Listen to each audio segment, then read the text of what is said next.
If you're following the news out of California, you've seen the headlines, chaos in San Francisco and LA. But what's happening in Sacramento? Here's what you need to know.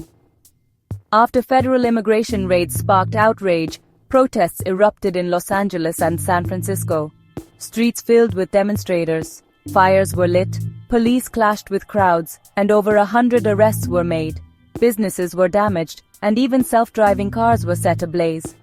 The federal government responded by deploying thousands of troops, National Guard and Marines, over strong objections from California leaders.